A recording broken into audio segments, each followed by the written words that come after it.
I want to return to the issue of price controls we talked about yesterday.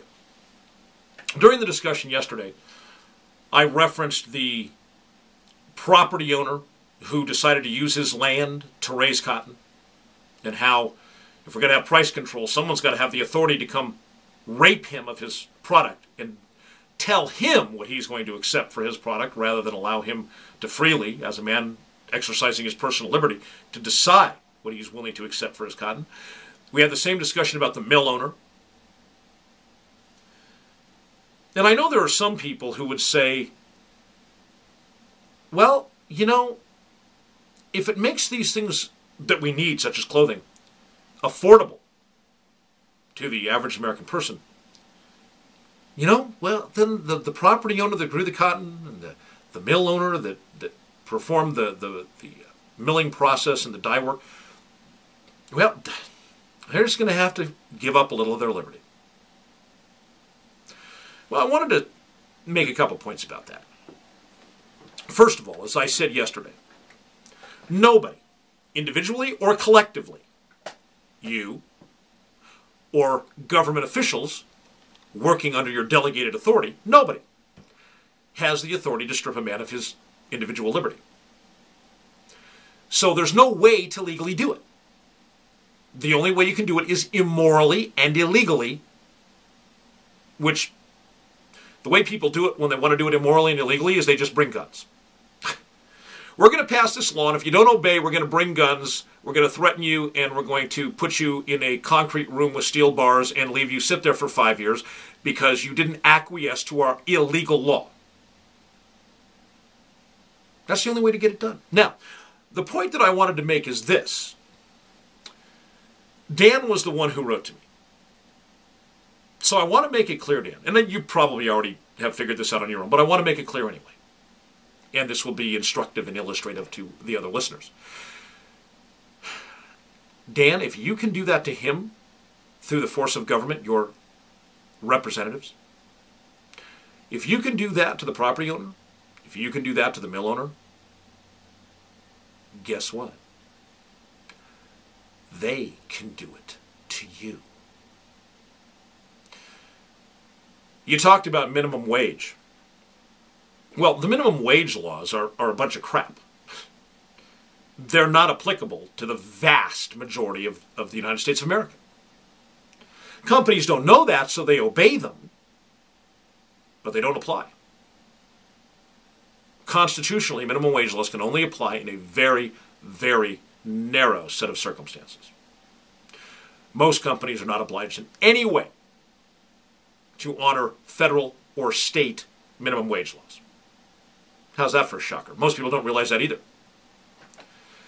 Now, I have never hired anybody at less than minimum wage because I want... Minimum wage is not a part of my equation. Let me start that. When I pay somebody, I decide what the job is worth. Okay?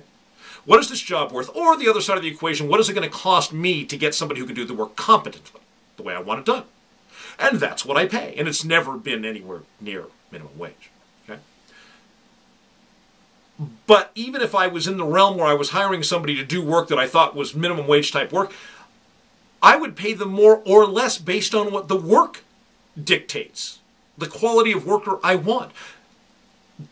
Because I know that there's no minimum wage law that applies to me in the function of my office and my life and what I'm doing. That's number one. Number two, Dan, I don't know what you do for a living, but let's say that you're in the roofing business. Okay? If you have the ability through your elected officials to force the property owner to take less money for his cotton, if you through your elected representatives can force the mill owner to take less money than he wants to mill cotton, and you're telling him, and if you don't mill the cotton, we're going to put you in jail. You can't say no. Well, they have the same right then, not right, the power, raw, unadulterated, immoral power, to do it to you. They can come along and say, you know what? Roofs are essential. You know, I can't even talk. Food, clothes, and shelter, right? That's pretty much the three basics: food, clothes, and shelter. So, as a roofer, you're pivotal in the shelter part. And everybody deserves shelter. So I know that you're used to earning, you're a union member and you're used to getting, $30 an hour to climb up on that roof and do roofing.